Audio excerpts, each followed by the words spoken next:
Sothen had been watching Earth for 11 years. It was not a glamorous job.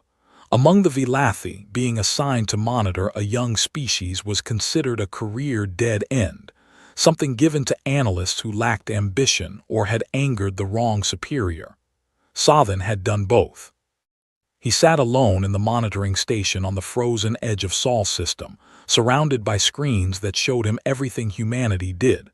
Their news broadcasts, their music, their endless arguments about politics and religion and what to eat for dinner. Humans were, by any measure, the loudest species the galactic Concord had ever observed. They talked constantly. They broadcast everything. They seemed physically unable to keep a secret. That was what made the silence so terrifying. It began at 03:17 Concord Standard Time on what humans called a Tuesday. Sothen was half asleep at his console, letting the usual wash of human radio chatter play in the background like a lullaby. He had grown fond of it over the years, though he would never admit that to anyone. There was something comforting about a species that never stopped talking. Then the talking stopped. It did not fade. It did not stutter. It stopped, all of it, all at once, as if someone had reached into the planet and pulled out its voice. Radio went dead. Television feeds cut to black. Satellite uplinks ceased transmitting. The quantum link relays that connected Earth to its colonies on Luna and Mars fell silent. Even the background hum of civilian devices, the billions of tiny signals that leaked from phones and computers and kitchen appliances, vanished. Sothen sat up straight. His 4 eyes blinked in sequence, a Vilathi stress response. He ran a diagnostic on his equipment, certain that something had broken on his end. Everything was functioning perfectly. The problem was not with his instruments. The problem was that there was nothing to detect. He opened a channel to Fleet Overseer Damery, who commanded the Concord's observation fleet from a cruiser parked near Jupiter's orbit. Damery was Rithani, tall, scaled, and deeply uninterested in anything that required him to do additional work. "Overseer, Earth has gone silent," Sothen said. "Define silent." "No transmissions of any kind. Complete communication blackout across the entire planet and all orbital infrastructure." Damery was quiet for a moment. "How long?" 12 minutes so far." 12 minutes. Damery's voice carried the particular flatness of someone who did not consider this a problem. "Species go quiet, Sothen. Equipment failures, power grid collapses, internal conflicts. Give it an hour." "Sir, this is not a localized failure. Every signal source on the planet ceased at the same moment. That is not a power grid collapse. That is coordination. Or an electromagnetic pulse, or a solar event, or a dozen other explanations that do not require me to file paperwork at this hour. Monitor and report. Damery out." The channel closed. Sothen stared at his screens. They stared back, empty and dark, showing him a planet that had simply stopped speaking. He waited an hour, then 2, then 6. The silence held. By the 12-hour mark, Sothen had stopped pretending this was normal. He pulled the last transmissions Earth had made before the blackout and began analyzing them. What he found made his skin prickle, a sensation Vilathi experienced when their bodies recognized danger before their minds did. There was no panic in the final transmissions, no emergency broadcasts, no weapons fire, no explosions, no screaming. The last human voices he could find were calm, ordinary. A woman in a city called Lagos telling her children to come inside. A man in a place called Osaka closing his shop and locking the door. A news anchor in London finishing a sentence about weather and then nothing. But it was the pattern that disturbed him most. When he mapped the shutdown across the planet's surface, the signals did not die randomly. They died in sequence, a wave that started in the Pacific and rolled east, following the rotation of the planet, city by city, continent by continent, like a curtain being drawn across a window. Millions of transmitters falling silent in a pattern so precise it could only be deliberate. Humanity had not been attacked. Humanity had chosen to stop talking. Southern filed a priority report with Concord Central, the governing body that oversaw 4,000 member species from a station orbiting a dead star called Kethval. The report was received, logged, and assigned a response category of low urgency, continued monitoring advised. This was the Concord's way of saying they did not care. He tried Dommery again. The overseer listened to his findings about the transmission pattern and then said, "So they coordinated a communication shutdown. Interesting. Possibly a drill of some kind. Possibly a cultural event. Humans are strange, Southern. This is not news." A cultural event that involves every person on a planet of 9 billion simultaneously going silent. I have seen stranger things from younger species. Continue monitoring. The channel closed again. Southern sat in the dark of his station and listened to nothing. 24 hours passed, then 36. The silence was absolute. No ship left Earth's orbit. No signal leaked from the surface. The planet hung in space like a stone, present but lifeless, as if the humans had simply ceased to exist. Other Concord analysts began to notice. A Droshk intelligence officer sent a query to Southern's station, asking if his equipment was malfunctioning. An ill-wary cultural researcher noted the silence in a weekly report, adding a comment that read, "Humanity's sudden quiet is either very good or very bad. There is no middle ground with this species." Southern agreed with the ill-wary. He could not sleep. He could not look away from his screens. Something in his training, or perhaps something older and deeper than training, told him that what he was witnessing was not an ending. It was a held breath. At the 48-hour mark, he detected something new. It was not a transmission. It was not a signal in any way he understood. It was a vibration, deep, rhythmic, and impossibly powerful, rising from the core of the Earth itself. His instruments could detect it but could not classify it. It matched nothing in the Concord's databases. It was not geological. It was not mechanical. It was something else entirely. Southern stared at the reading. The vibration pulsed like a heartbeat, steady and patient, as if the planet itself had woken up and was waiting for something. He opened a channel to Dommery one more time. His voice was steady, but his hands were shaking. "Overseer, something is happening." 72 hours after the silence began, the Concord finally sent ships. It was not a fleet. The Concord did not waste fleets on young species. It was 3 observation vessels, lightly armed, fast, designed for survey work rather than combat. Fleet Overseer Dommery commanded them from his cruiser near Jupiter, though commanded was a generous word. He had been ordered to investigate by Concord Central, and he did so with the enthusiasm of a man told to check on a noise in the basement. Southern watched from his station as the 3 ships entered the inner Sol system. They passed Mars without incident. They crossed the asteroid belt. They approached Earth on a trajectory that would bring them within visual range of the planet's surface. They never got that close. At 07:41 Concord Standard Time, Southern's instruments screamed. Every sensor he had went white with data. Energy signatures, mass displacement readings, gravitational fluctuations, all spiking beyond anything his equipment was designed to measure. For a terrible moment, he thought the planet was exploding. It was not exploding, it was opening. The first ships rose from the oceans. They came up through the water in pillars of steam and spray, their hulls shedding seawater as they climbed. They were enormous carriers and battleships, angular and dark, covered in plating that seemed to drink the light. They rose in rows, in columns, in formations so tight and precise that they looked like a single organism unfolding rather than individual vessels launching. Then the mountains split open. In the Himalayas, in the Andes, in the Rockies, and the Alps, entire mountainsides swung apart on hidden hinges to reveal construction bays that stretched for kilometers underground.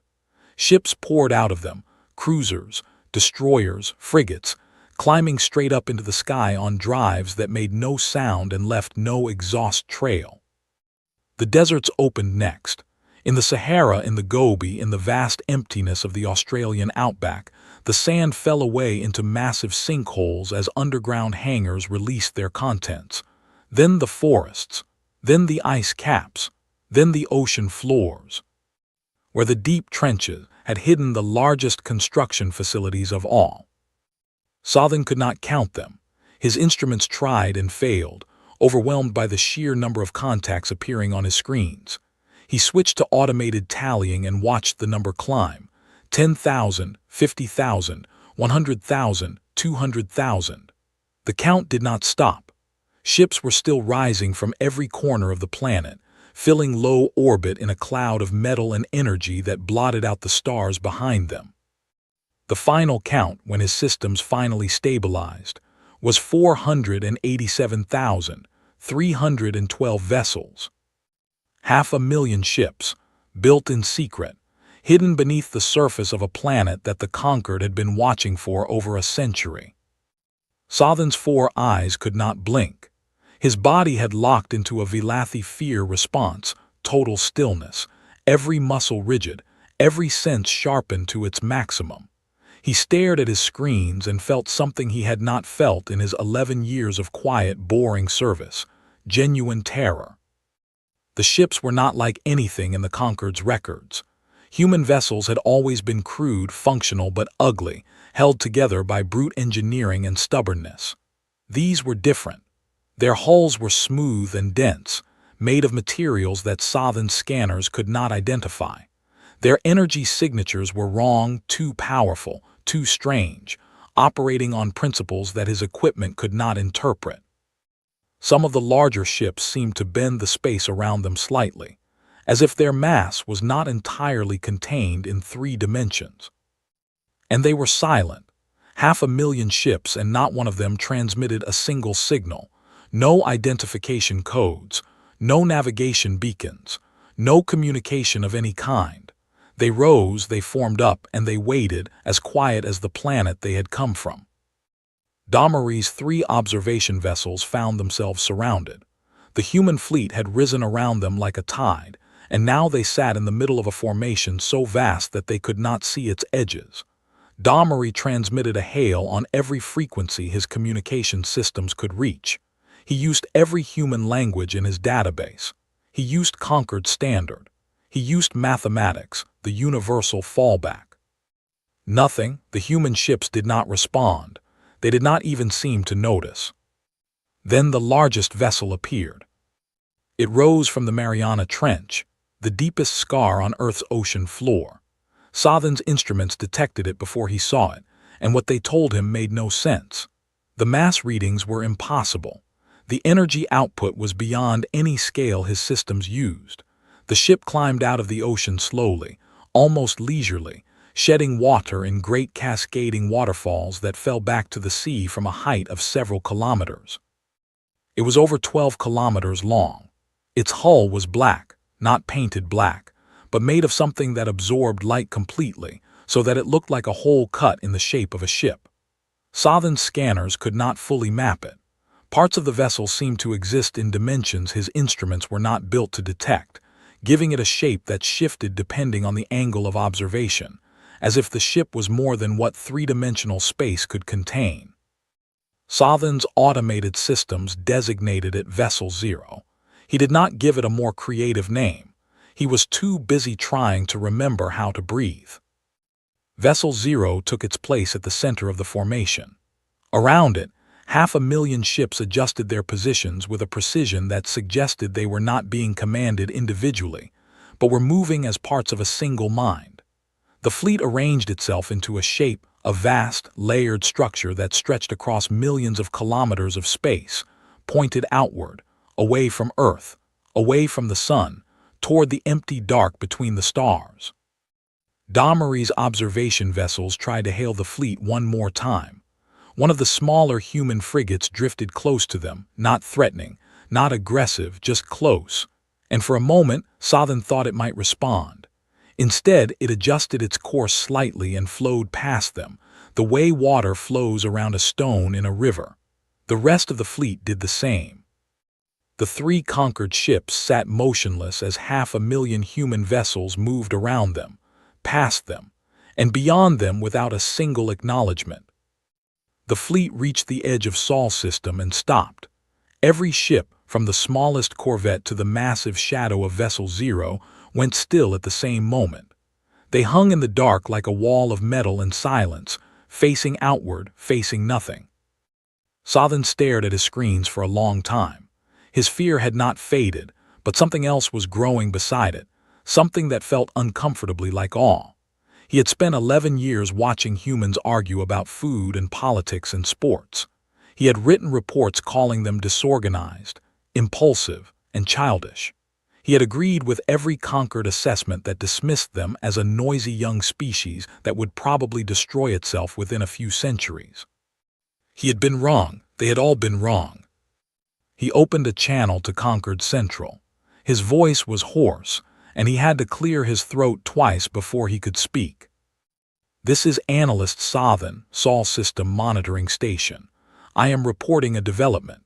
Humanity has launched a fleet of approximately 500,000 vessels from concealed positions across their home planet. The vessels are of unknown design and unknown capability. They are currently holding position at the edge of the system, in a formation that faces outward toward deep space." He paused.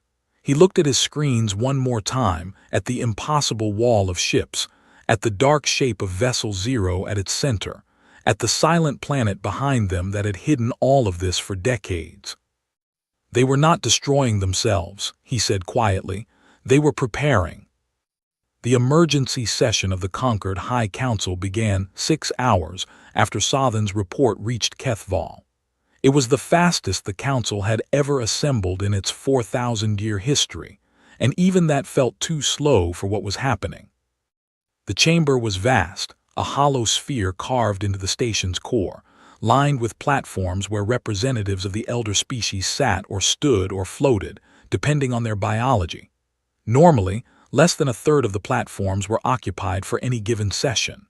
Today, every single one was full.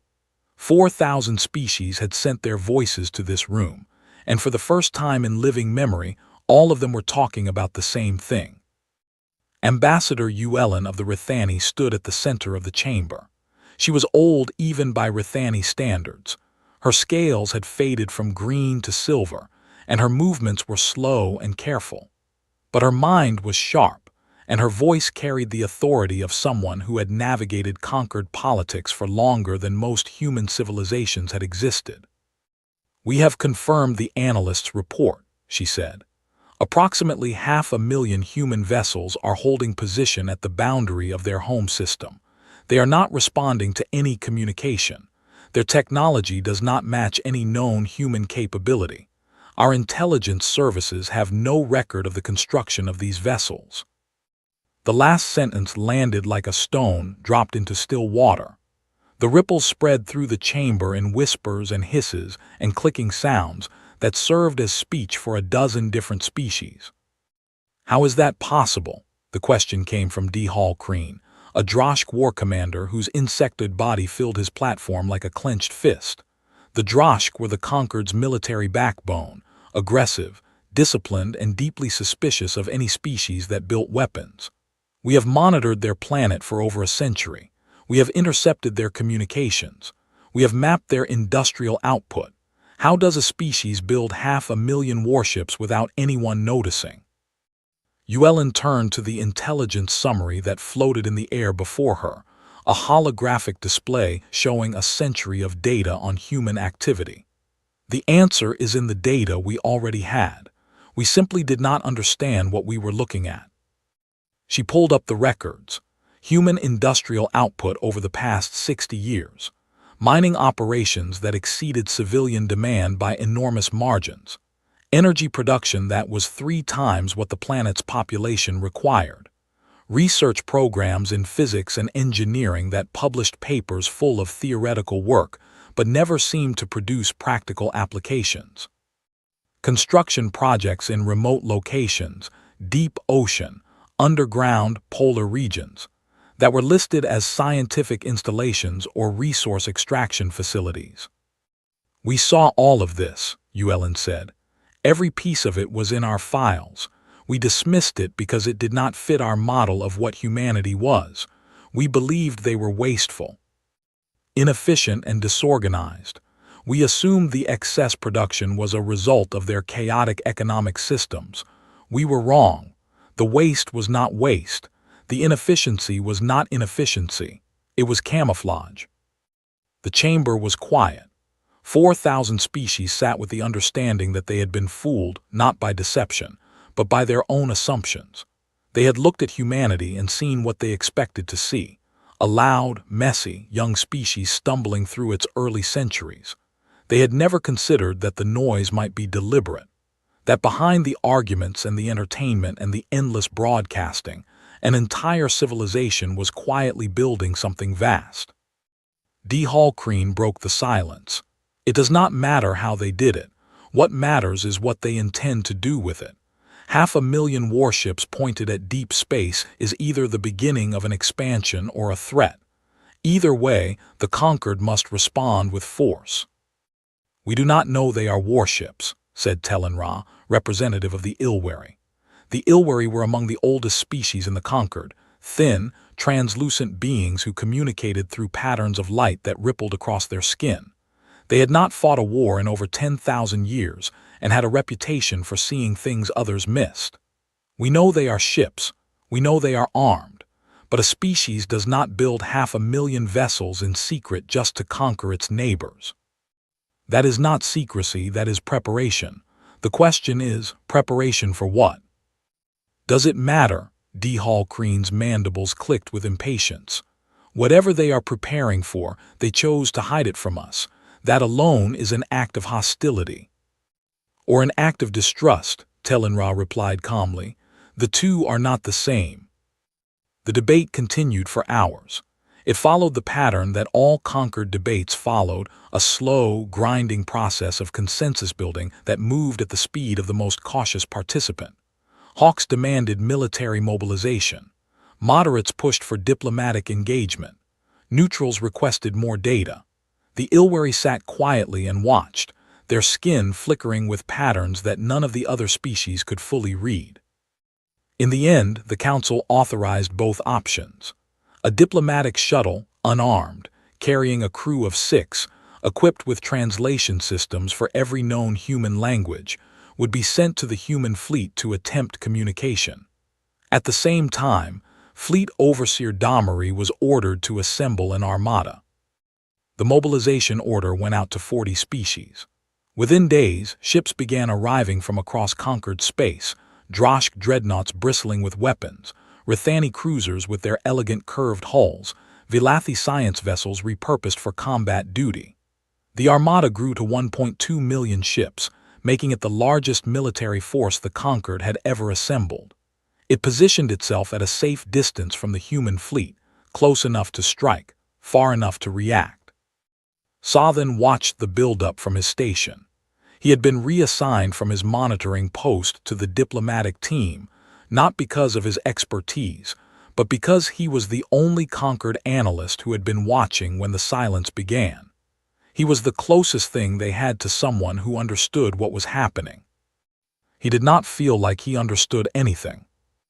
The diplomatic shuttle launched on the 4th day after the ascension. It was a small vessel, barely 50 meters long, crewed by specialists from 6 different species. It crossed the gap between the conquered armada and the human fleet slowly, broadcasting greetings in every human language stored in its database, then in conquered standard, then in pure mathematics. The human fleet did not respond. The shuttle continued forward, passing the outer edge of the formation, moving deeper into the silent wall of ships. Sothen monitored its progress from the conquered flagship and held his breath. The shuttle reached a point roughly 300 kilometers from Vessel 0 and stopped. It transmitted one final greeting, a simple message of peace, and a request for dialogue, and waited. 6 hours passed. Sothen did not move from his console. Around him, the conquered command staff grew restless, arguing about whether the shuttle should withdraw, whether the fleet should advance, whether this silence was itself a message. Then, at the 6-hour mark, the shuttle received a reply. It was a single transmission, broadcast on a frequency the shuttle's systems almost missed because it was so precisely targeted. The message was in perfect Concord standard, not translated, not approximated, but spoken with the fluency of a native speaker. It contained one sentence: "We are not here for you." The shuttle's crew transmitted the message back to the Concord flagship. The command staff fell silent. D. Hall-Kreen's mandibles stopped clicking. Llewellyn, watching from Kethval, closed her eyes. Sothen read the message on his screen 3 times. 5 words. 5 words that answered nothing and changed everything. If the human fleet was not pointed at the Concord, if this was not about territory or power or expansion, then the question Tellenra had asked became the only question that mattered. Preparation for what? He looked at the data he had been collecting since the silence began, the strange vibration from Earth's core, the impossible energy readings from the fleet, the technology that defied Concord understanding. He looked at the wall of ships facing outward into the dark, away from the galaxy, away from everything known. And for the first time, he felt something colder than fear. He felt the beginning of understanding. Sothen was the one who found the connection. It was not brilliance that led him to it. It was stubbornness, a quality he had always considered a flaw in himself and now recognized as something he shared with the species he had spent a decade watching. The vibration from Earth's core had been bothering him since he first detected it. It was too regular to be natural, too powerful to be mechanical, and too strange to be anything in the Concord's databases. He had run it through every classification system available to him and received the same answer each time: unknown. So he did what no one else thought to do. He stopped trying to classify it and started looking for it elsewhere. He searched the Concord's deep space sensor archives, decades of data collected by long-range arrays scattered across the galaxy. Most of it was noise. Background radiation, stellar winds, the ordinary hum of a universe doing nothing in particular. But buried in the noise, so faint that automated systems had filtered it out as irrelevant, he found a match. The same frequency, the same rhythm, coming from beyond the galactic rim. It was not a signal in the way the Concord understood signals. It was not communication. It was more like a sound, a deep, slow vibration that traveled through the fabric of space itself, detectable only if you knew exactly what to listen for. And it was old.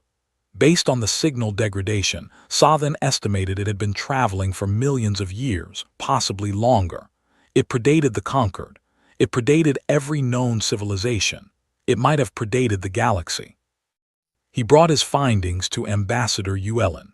She looked at the data for a long time, her silver scales reflecting the light of the holographic displays. Then she authorized him to do something that no Concord analyst had ever done: board a human vessel and ask them directly what was happening. The diplomatic shuttle carried him across the gap between the Armada and the human fleet.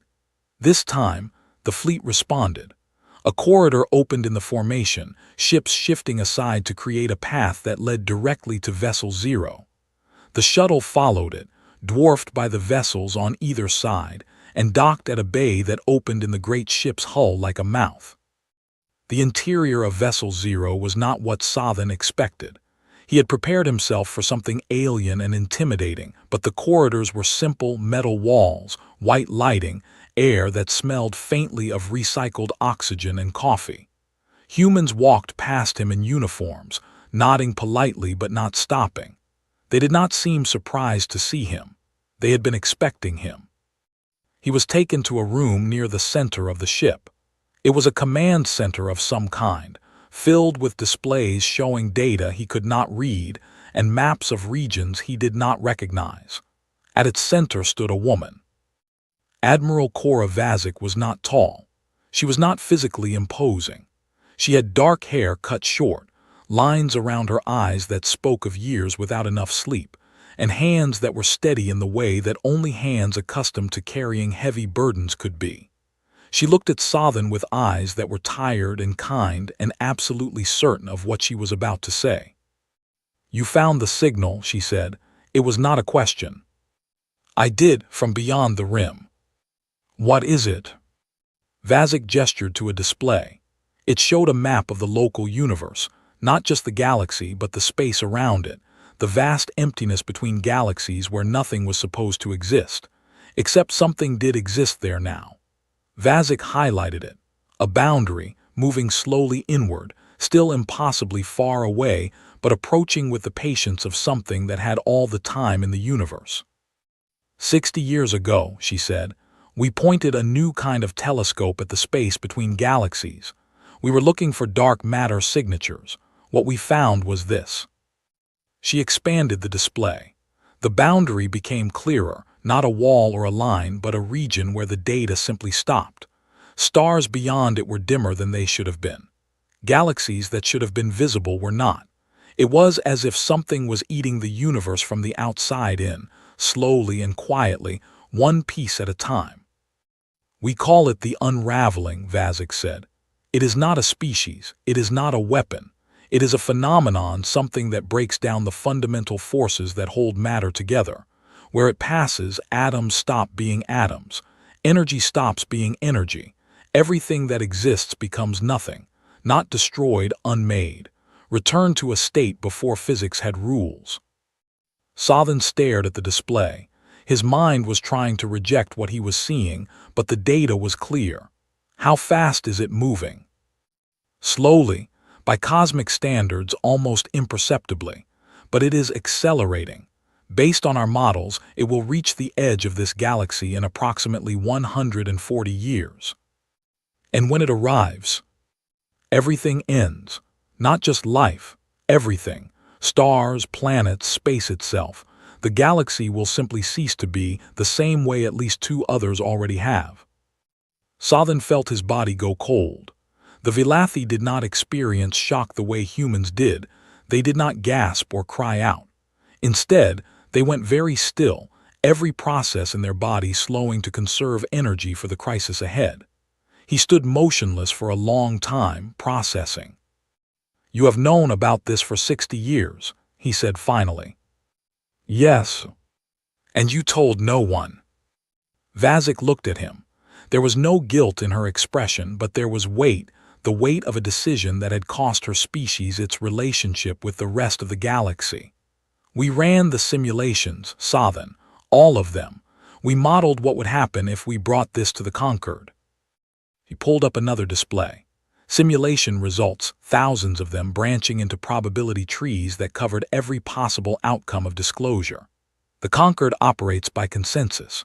4,000 species, each with their own politics, their own fears, their own priorities. In every simulation, the same thing happened. Decades of debate over whether the threat was real. More decades of debate over how to respond. Species withdrawing from the Concord to focus on their own survival. Resource wars. Panic, fragmentation. By the time anyone agreed on a plan of action, it would be too late. "You decided for us," Sothen said. His voice was flat. "We decided for ourselves," Vazek corrected. "We decided that someone had to build the wall, and that the wall had to be ready before the storm arrived. We could not afford to wait for permission." She walked to a window, a real window, not a display, showing the stars beyond the hull. 500,000 ships floated in the darkness around them, silent and waiting. Everything you saw, the silence, the fleet, the secrecy, it all served one purpose. For 60 years, every human being on Earth worked toward this. Scientists, engineers, factory workers, farmers, teachers, children. Everyone knew. Everyone contributed. Everyone kept the secret. Not because they were ordered to, but because they understood what was at stake. Sothen thought about the transmissions he had monitored for 11 years. The arguments, the music, the ordinary chaos of human life. All of it continuing as normal on the surface while beneath it, 9 billion people quietly built the tools to save a galaxy that did not know it needed saving. "The noise," he said slowly. "The broadcasts, the chatter, it was all cover." "Not all of it," Vazek said, and for the first time something that might have been a smile crossed her face. We really do argue that much, but yes, we made sure the Concord kept hearing what it expected to hear. A loud, messy, young species too busy fighting with itself to be a threat. It was the truth, mostly. We just left out the part where we were also building a fleet in our basement. Sothen was quiet for a long time. He looked at the data on the unraveling, at the probability models, at the fleet hanging in the void outside. He thought about the Concord, its slow deliberations, its careful consensus, its 4,000 voices that could never agree on anything quickly enough. He thought about what would happen when he brought this information back. "What do you need from the Concord?" he asked. Vazik turned from the window and looked at him. Her eyes were steady. "We are not asking for help. We are not asking for permission. We are not asking for forgiveness for keeping this secret. We are asking for one thing only." She paused. "Stay behind us." Sothen returned to the Concord flagship carrying the data on the unraveling. He presented it to the command staff, who verified it with their own long-range sensors.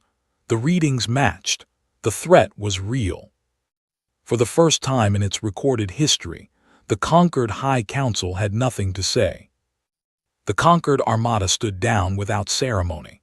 There was no vote, no debate, no formal resolution. The 1.2 million ships that had been assembled to threaten humanity simply stopped being a threat. Commanders received orders to hold position and observe. Weapons systems were powered down. The largest military force in Concord history became an audience. It was Telenra of the Ilwari who said what everyone was thinking. In the silence of the council chamber, where 4,000 species sat with the knowledge of what was coming, the ancient being flickered with soft light and spoke. "We spent centuries judging them. Now they go to die for us. Let them pass." The human fleet moved on the 7th day. Sothen watched from the Concord flagship as 500,000 vessels activated their drives simultaneously. The energy output was staggering. Every sensor on every Concord ship overloaded for a brief, blinding moment. When they recovered, the human fleet was gone. Not accelerating, not moving, simply gone, as if the space they had occupied had folded in on itself and deposited them somewhere else entirely.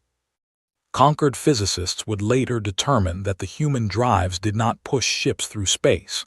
They folded the dimensions around the vessel, slipping it between layers of reality like a hand sliding between pages of a book. The technology was at least 3 centuries beyond anything the Concord had theorized. Humanity had not just caught up with the elder species. They had passed them so completely that the gap was no longer measurable. The fleet reappeared at the galactic rim. The journey that would have taken the fastest Concord ship decades took the human fleet 4 days. They emerged into the thin, dark space at the edge of the galaxy, where stars grew sparse and the light was old, and they arranged themselves into a wall. It stretched across thousands of light years, a line of metal and energy and human will, positioned directly in the path of the unraveling. The ships locked into formation and activated their hull resonance systems. That same vibration Sothen had detected from Earth's core, the deep, rhythmic pulse that matched the signal from beyond the rim, now radiated from every vessel in the fleet. Space around them thickened, as if reality itself was being reinforced, made denser and more certain of its own existence. A small Concord observation flotilla followed, arriving weeks after the human fleet. Sothen was aboard, his monitoring station replaced by a seat on the bridge of a Vilathi science vessel. He wanted to see what happened next. He needed to. The unraveling arrived on the 32nd day. There was no army, no invasion fleet, no enemy with a face or a name or a reason. There was only a boundary, a place where things stopped being things. Sothen watched through his instruments as the edge of it became visible on long-range sensors. Stars ahead of the fleet began to dim, not burning out, not collapsing, dimming, as if the light they produced was being gently discouraged. Behind the dimming stars there was nothing. Not darkness, not empty space, but an absence so complete that sensors returned no data at all. It was as if the universe simply ended, and what lay beyond the ending was not a place. It moved with terrible patience. Slowly, inevitably, the way a tide moves, not rushed, not aggressive, just certain. It had consumed galaxies. It could afford to be slow. The human fleet fired. The weapons were not weapons in any way Sothan understood. There were no projectiles, no beams, no explosions. Instead, the ships projected something outward, waves of structured energy that rippled through space like sound through water. Where the waves touched the boundary of the unraveling, the dimming stopped. Stars that had been fading steadied and brightened. Matter that had been losing its cohesion pulled itself back together. Sothan analyzed the readings and realized what he was seeing. The humans were not shooting at the unraveling. They were reinforcing reality. Their weapons projected patterns of coherence, mathematical structures that told matter and energy what they were, reminded the fundamental forces of the universe how to behave. They were fighting entropy with definition, chaos with order, nothingness with the stubborn insistence that something should exist. It was physics used as a weapon, existence itself used as ammunition. The battle, though Sothan struggled to call it that, lasted 11 days. On the first day, the human line held easily. The unraveling pressed against the wall of coherence and slowed, like a river meeting a dam. The fleet maintained its formation, each ship contributing its output to the collective field. On the third day, the unraveling adapted. It did not think, it was not alive in any sense Sothan could determine, but it responded. It pushed harder in places where the coherence was thinner, found gaps between ships, pressed into them with patient force. The human fleet adjusted, filling holes, redistributing power, shifting vessels to reinforce weak points. On the fifth day, the first ships were lost. A carrier group on the left flank suffered a cascade failure in their coherence projectors. The unraveling touched them. Sothan watched through his instruments as 12 ships simply came apart, not destroyed, not damaged, but unmade. The metal of their hulls stopped being metal. The energy in their reactors stopped being energy. The people inside stopped being people. Everything they were dissolved into the same nothingness that waited beyond the boundary. Sothan had to look away. When he looked back, the gap had been filled by reserve ships moving into position without hesitation. On the seventh day, Admiral Vazic ordered a rotation. Frontline vessels whose projectors were weakening pulled back, and fresh ships took their places. The exchange was executed flawlessly, without a single word of communication. The fleet moved as one organism, each ship knowing its role and its place. Sothan realized that this was what the 60 years of preparation had produced. Not just ships and weapons, but a species that had learned to act as a single body, each person a cell, each vessel an organ. On the 9th day, the losses mounted. Entire sections of the line buckled under sustained pressure. Ships were consumed in groups of dozens, then hundreds. The reserve fleet shrank. Vessel 0 moved to the center of the weakest section, its massive coherence projectors pouring out more energy than entire battle groups combined, and Vazic held the line there through what Sothan could only describe as force of will. On the 10th day, something changed. The unraveling's advance slowed, not by much, fractions of a percent, barely detectable, but Sothan saw it in his data, and his heart, or the Vilathi equivalent, began to beat faster. The human weapons were working. The reinforced reality was not just holding, it was pushing back. The fundamental forces of the universe, reminded of what they were supposed to do, were choosing to keep doing it. On the 11th day, the unraveling stopped. It did not collapse. It did not disappear. It simply ceased its advance, as if meeting a wall it could not pass. The boundary held dimmed stars on one side, living stars on the other, and between them, a line of battered human ships radiating the stubborn certainty that this was where the universe ended and no further. Then slowly, the boundary began to recede. It pulled back, not much, not far, but enough. The dimmed stars behind it began to brighten again. Space that had been losing its identity remembered what it was. The human fleet had lost 62,408 ships, 143 million people. Sothen let that number sit in his mind and tried to understand it. 143 million people who had gone to the edge of the galaxy knowing they might not come back, and who had gone anyway because the alternative was everything and everyone ceasing to exist. The remaining ships held their positions. They did not celebrate. They did not transmit victory messages or triumphant broadcasts.